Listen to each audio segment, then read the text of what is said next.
Salut tout le monde, aujourd'hui on se retrouve dans une nouvelle vidéo et je suis très contente d'avoir un nouveau fond en fait, voilà. Comme vous le voyez, on n'a plus du tout ce fond, vous voyez mon bureau, maintenant on a quelque chose d'uni et j'espère que ça vous distraira moins et pour des vidéos peut-être plus sérieuses, je trouverais ça plus logique. Donc voilà, je trouve ça chouette d'avoir un nouveau jouet avec lequel filmer et modifier mon décor. Bref, on n'est pas là pour ça. Vous le savez ou non, mais depuis maintenant février, je cherchais un stage en enseignement primaire et j'ai fini par le trouver et je l'ai effectué de la période de mai, début mai à quasiment fin juin 2019 et c'était mon premier stage tout court et mon premier stage aussi en enseignement primaire. Dans le privé, ça m'a apporté plein de choses et ça m'a appris plein de choses et c'est pour ça que je voulais en faire cette vidéo. C'était pour vous faire un bilan de ce que je retire de mon stage. 2 mois quasiment, c'est un stage plutôt long et c'était une période assez dense parce que en mai-juin, en fait, dans les écoles, il y a beaucoup de choses qui se passent. Il faut préparer souvent les fêtes de l'école, il faut aussi gérer les cadeaux de fête des mères, de fête des pères, de fin d'année pour les CM2 qui vont aller au collège par exemple. Il y a plein de choses à gérer et c'est très intéressant. C'est aussi important de finir toutes les évaluations qui manquent pour remplir le bulletin puisque ça va être important pour les entrées en 6e, ça va être aussi important pour tous les élèves qui vont vouloir ou devoir changer d'école en fait. Donc voilà, c'était une période assez dense, assez chouette et c'est vraiment un stage qui au départ m'intéressait mais j'étais un peu perdue dans tout ça. Pourquoi ? Alors, c'est un stage que je faisais volontaire de moi-même et donc la fac se fichait un peu de tout ça. Donc c'est-à-dire que je n'ai pas eu d'objectif précis, j'ai juste dû remplir moi-même ma convention de stage, la faire valider par la fac, la faire signer, mais c'est tout. Mon rapport de stage, personne m'a rien demandé spécialement, donc il n'y avait que moi et mes objectifs et ce que je voulais mettre dedans. Parce que la fac s'en fichait du résultat, vu que ce n'est pas noté, que ce n'est pas vraiment inclus dans ma formation, c'est vraiment en plus. J'ai la possibilité de faire des stages, donc je le fais, mais c'est tout. Donc j'étais perdue puisque j'en avais jamais fait. Je savais pas trop quoi mettre dans mon rapport de stage, je savais pas trop quoi observer finalement pendant mon stage puisque c'était un stage de 2 mois. J'ai voulu passer dans toutes les classes mais normalement c'était un stage purement d'observation. 2 mois d'observation c'est très long, c'est très long. Et j'ai eu de la chance, j'ai pas été freinée ou quoi, que ce soit par ma tutrice de stage dans l'entreprise, que ce soit par tous les professeurs et l'équipe enseignante. Donc j'ai pu quand même mettre un peu la main à la pâte et aider comme je pouvais. Donc c'était vraiment sympa et intéressant et beaucoup plus instructif pour moi que de juste observer. Dans le sens où observer, oui je peux voir l'organisation, comment ça se passe, mais ça a ses limites dans le temps en fait. Quand vous avez tout vu, bah, vous avez fait un peu le tour. Mais là où j'ai pu vraiment m'épanouir, c'est quand j'ai pu passer dans la rangée, commencer à aider des élèves, à voir quels étaient leurs problèmes, à aider sur les dictées. J'ai pu moi-même un jour faire la dictée et la dire à l'oral. C'était très intéressant dans une classe de CE1 parce que ben justement il faut parler lentement, dire la ponctuation et ça va pas être la même chose que si vous faites une dictée en CM1 par exemple. Donc j'ai beaucoup plus appris sur l'enseignement et passer de l'autre côté en fait du miroir parce que bien sûr j'ai été à l'école primaire en tant qu'élève mais en tant que professeur ça n'a rien à voir. J'ai aussi été surprise par vraiment l'aspect sécurité et l'effet de responsabilité. C'est-à-dire que j'étais juste stagiaire mais très vite je me suis rendu compte de la responsabilité d'enseignant que c'était en fait. C'est pas juste enseigner et faire son cours et voilà. C'est pas comme à la fac ou au lycée où vos classes vont changer d'une heure à l'autre. Non, là vous êtes responsable de vos élèves pour toute l'année, mais aussi pour toute la journée, donc pour les sorties scolaires, l'encadrement. Il y a plein de choses qu'il faut faire attention, c'est si un élève se blesse dans la cour de récré, c'est à vous d'appeler ses parents ou bien à la directrice et à la scolarité, mais selon les circonstances et comment vous connaissez les parents, des fois c'est à vous de le faire. Pareil, si ça se passe dans la classe, voilà, c'est arrivé à un moment qu'un élève en ait fait une sortie dehors, qu'on soit revenu et qu'il a commencé à faire de l'urticaire, et c'est la maîtresse elle-même qui a appelé directement les parents parce qu'on va pas perdre de temps, surtout si c'est près de l'heure de sortie de midi par exemple, ou du soir, on va pas perdre de temps à aller à la scolarité, plus soit tu envoies un élève, soit t'y vas, mais tu ne peux pas laisser tes élèves seuls, donc il y a tout ça. cet effet-là. Et ça paraît bête, mais on peut pas les laisser seuls 5 minutes. Même des CM2, c'est-à-dire que ils vont avoir la cour de récré en bas, et même si on est au 3e étage, ben ils vont quand même avoir envie d'ouvrir la fenêtre et de dire hey, machin. Et t'es obligé de leur dire non, en fait, tu montes pas sur cette chaise et tu ne te penches pas à la fenêtre depuis le 3e étage. Et c'est ta responsabilité en tant que prof de gérer ça. Et c'est très important. J'y ai pris un peu à cœur, mais surtout je me suis rendu compte à quel point c'était important parce que c'est la vie des élèves qui est en jeu en fait. Ça paraît pas, hein, mais ça l'est quand même. C'est important quand tu traverses la route de faire attention à tous les élèves, les compter avant de prendre le bus, à la sortie du bus, en sortant de l'école, enfin il y a plein de choses comme ça. Donc voilà, ça m'a plus responsabilisée dans le métier. J'ai découvert plein de facettes du métier, le fait de manger tous entre collègues le midi ou d'aller manger dehors par exemple. Plus j'ai pu voir plusieurs réunions avec l'équipe enseignante et la directrice, et il y a plein de questions qui se posent du genre pour la fête de l'école, est-ce qu'on prend un podium ou pas, est-ce qu'on organise ça dehors ou à l'intérieur, mais et s'il pleut, comment on fait? Et j'étais mais choquée de voir que tous ces petits détails sont aussi gérés en partie par les enseignants parce qu'ils ont leur mot à dire dans l'équipe enseignante et que la directrice a toujours ce lien en fait avec tout le monde et à la fin prend les décisions, mais voilà, c'est quand même important, il y a plein de mails qui se passent en plus et voilà, et c'est vraiment une journée très continue, c'est-à-dire qu'à partir du moment où vous avez les élèves le matin à 8h30 et que vous les reposez à midi, vous n'avez pas de pause, vous n'allez pas leur dire je vais aux toilettes 5 minutes, non. Il n'y a qu'à la récré où éventuellement vous pouvez dire à une collègue est-ce que tu peux me les surveiller, je vais aux toilettes, tu vois. C'est tout. Il n'y a pas de temps off, il n'y a pas de j'appelle mon chéri entre deux cours, non, il n'y a pas. Il n'y a rien, c'est vraiment toi, tes élèves, tu en es responsable d'une seconde à l'autre, du début à la fin.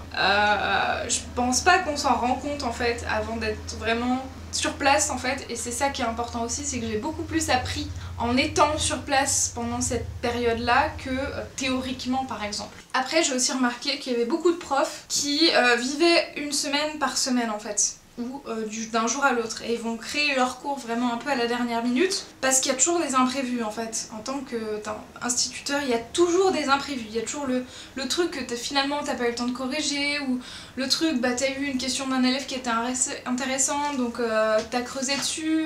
Il y a plein de choses qui font que tu vas être en retard, et c'est comment tu gères ce planning, comment tu gères la durée que prennent les corrections, parce qu'il y a ça aussi, bien sûr il y a le temps devant élèves et il y a le temps où tu fais les corrections, où tu prépares tes cours, où tu les imprimes, tu fais tes recherches pour améliorer aussi tes cours d'une année à l'autre, et ça prend un temps monstrueux et ça ne s'arrête un peu jamais. C'est vraiment un métier qui vous bouffe et qui s'arrête un peu jamais parce qu'on y pense tout le temps, on se dit demain qu'est-ce que je vais faire. C'est pas comme un travail de bureau où tu laisses tes affaires telles quelles et quand le lendemain t'arrives tu reprends direct. Non, parce que là t'as besoin de préparation, t'as besoin d'imprimer des choses, voilà, t'as des recherches à faire et t'as besoin de t'organiser. Pareil aussi, il y a beaucoup de profs et c'est vraiment un point positif qui ont toujours un truc sous le coude.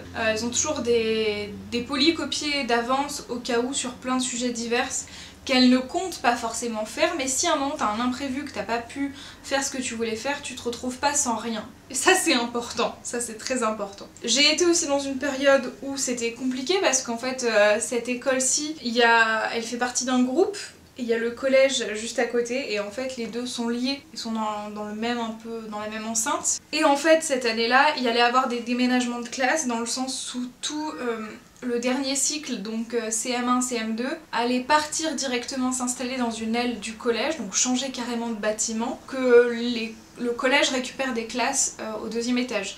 Et du coup au premier il restait des classes de CE1, CE2 et CP, etc. Donc il fallait vraiment quasiment que toute l'école déménage, donc fasse des cartons. Et c'est pas juste déménager pour déménager, c'est juste que vraiment il y allait avoir pendant l'été des gros travaux de peinture, plomberie, de plein de choses. Et du coup forcément ça demande de tout vider, tout stocker, faire les travaux et ensuite redéballer. Et ça c'est aux profs de faire ce travail de emballer sa classe et la redéballer.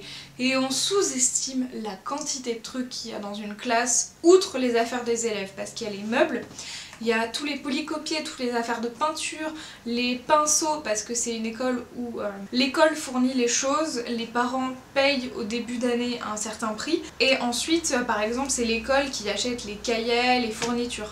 les parents n'ont qu'à gérer la trousse, le cartable, l'agenda, et c'est quasiment tout comme ça permet d'une année à l'autre que l'école ait des prix, puisque bien sûr on commande en gros pour toute l'école, mais aussi le fait est que tout le monde a une uniformité du classeur, il n'y a pas de jalousie par rapport à lui, il a tel classeur avec Batman dessus, ou voilà, puis on sait tous comme ça que tout le monde a un cahier bleu et c'est pour par exemple l'histoire-géographie, et du coup c'est beaucoup plus pratique et visuel pour le prof aussi de dire bah qui n'a pas sorti son cahier, je le vois visuellement. Pareil, les commandes d'une année sur l'autre des fournitures scolaires, c'est au prof de les gérer en fin d'année, de les recevoir, de faire le tri, enfin bref. C'est vraiment un métier très complet qui gère beaucoup de choses, et j'ai toujours eu peur de me dire est-ce que finalement en tant que prof tu vas pas t'ennuyer dans le sens où ce sera toujours la même chose et t'as pas vraiment d'évolution du métier en fait. Tu vas pas monter dans les échelons. Tu peux changer de classe éventuellement, tu peux passer du CP au CM2 puis à la maternelle selon comment tu t'arranges avec tes collègues et la direction, ça c'est possible, mais ça ne va pas changer d'échelon, tu vas pas passer d'employé à manager ou voilà. Et je pensais que ça me manquerait peut-être, et en fait je pense pas, dans le sens où chaque année vraiment est différente. Chaque année c'est des challenges différents par rapport aux élèves que tu as, par rapport à l'adaptation que tu as, par rapport aux méthodes pédagogiques que peut-être soudainement tu as envie de mettre en place alors qu'avant non. Et je trouve ça tout aussi intéressant. Et je trouve ça formidable parce que j'avais cet a priori avant le stage que je me ferais moins bien aux petites classes genre maternelle. Premièrement parce que j'y ai moins été, parce que ma maman pouvait s'occuper de moi à la maison. Mais aussi parce que j'ai toujours cette appréhension avec les petits enfants, surtout que je suis tocophobe, j'ai la phobie d'être enceinte. J'aime les enfants et ça me dérange pas d'en avoir, ça me dérange juste de les faire. Donc voilà, j'avais cette appréhension peut-être avec les petits sur comment ça se passe, est-ce qu'ils sont propres ou pas, et j'ai été agréablement surprise par l'autonomie qu'ils avaient. Ils m'ont surprise dans le sens où j'en attendais pas autant d'eux que ce qu'ils m'ont donné. Je me suis rendu compte en fait que c'était un âge où ça va, quoi qu'il arrive ça va quand t'es à l'école, ça roule. Il y aura toujours 2-3 élèves qui sont peut-être plus en retard, mais c'est pas grave. Les premiers jours en petite section, en moyenne section, j'étais fascinée parce que ils ont tous des petits manteaux et des petites choses et des petites chaises et tout est si mignon et si formidable, et t'es pris dans ce monde là en fait, t'es pris dans leur monde à eux, et même si t'es responsable d'eux, t'es quand même surpris et émerveillé en partie parce que la moindre chose qui pour les grands semble nulle ou pas intéressante ou barbante à étudier, voilà, jusqu'au CP ils sont toujours tellement heureux d'apprendre, tellement heureux de découvrir la moindre chose, juste faire un trait sur un dessin, ils sont contents, et l'émerveillement qu'ils ont eux est si communicatif que du coup t'es heureux d'être là avec eux en fait. Et t'es pas déçu comme un parent peut l'être de waouh il est beau ton dessin, alors que non. Non, quand t'es prof en fait, moi je me suis dit waouh, genre je les voyais pas faire ce dessin par exemple à cet âge là, et du coup t'es content d'eux vraiment parce que ouais ils ont avancé, et quand t'es prof tu vois le progrès d'un élève au fil de l'année et t'es encore plus content de voir les progrès qu'il fait et de dire que c'est en partie grâce à toi, et c'est très valorisant je trouve dans le travail. Donc voilà pour ça. Je retire énormément de ce stage, j'ai vraiment compris et découvert parce que pendant 4 ans je me suis destinée à réviser le CAPES et à me dire je vais être prof au collège-lycée pour au final faire ce stage. Parce qu'à un moment je me suis rendu compte que je me suis toujours dit collège-lycée, et en fait est-ce que vraiment je suis sûre, parce que j'ai jamais envisagé autre chose. La grecque je sais que c'est pas pour moi, je sais que j'ai pas envie d'enseigner à l'université, j'ai pas envie de me monter le crâne avec la grecque qui est le concours pour faire prof en université, le CRPE pour professeur des écoles primaires et le CAPES pour collège-lycée. Et ce stage m'a permis de me dire définitivement en fait que oui je comptais changer d'idée, et que là j'étais sûre à 100% que je voulais faire prof des écoles et pas du tout prof d'une seule matière en collège-lycée, parce que c'est pas du tout le même métier, c'est pas du tout la même organisation, et quand t'es prof au collège-lycée d'une seule matière, t'es déjà cantonné dans ta matière, mais en plus de ça, par exemple les classes, moi je sais que on changeait de classe toutes les heures, et donc t'as tous les élèves quasiment de l'école, mais tu les vois très peu en fait, tu vas les voir 2-3 heures par semaine chacun, et ça me suffisait pas en fait. Je préfère l'organisation de l'école primaire où tu as ta classe, tu apprends à les connaître, et c'est comme ça que je trouve ça plus valorisant, parce que c'est comme ça qu'on apprend le mieux en fait. Quand un prof vous connaît plus parce qu'il passe plus de temps avec vous, en étant dans une seule classe, il peut mieux s'adapter à vous et comprendre vos erreurs et vous faire avancer. Et ça m'intéresse plus du coup que les autres méthodes d'enseignement et les autres niveaux d'études. Donc voilà, je suis très heureuse de ce stage et tout ce que je peux vous encourager à vous faire, c'est en faire un si ça vous intéresse. Pas forcément dans l'enseignement comme moi si c'est pas votre tasse de thé, mais quand vous êtes dans les études, si vous avez le temps, ne serait-ce qu'une semaine, 2 semaines, pendant les vacances d'été ou quoi, si vous avez l'opportunité, l'occasion de vous bouger les fesses, de demander une convention de stage à votre école, université ou quoi, et de trouver une entreprise, vous faire votre stage, je vous le conseille à 1000% parce qu'il n'y a rien de mieux que de voir le terrain, de voir ce que c'est, même si c'est juste en observation, c'est beaucoup plus valorisant que du théorique en cours. J'espère que cette vidéo vous aura plu, n'hésitez pas à me dire ce que vous avez pensé déjà de la vidéo, du fond, si vous aimez ce genre de vidéo, si vous avez fait des stages, ce que vous en avez retiré, si vous aussi vous voulez préparer le CRPE, voilà. Ça m'intéresse de savoir. En attendant, on se retrouve très vite pour de prochaines vidéos. Prenez soin de vous. Ciao ciao.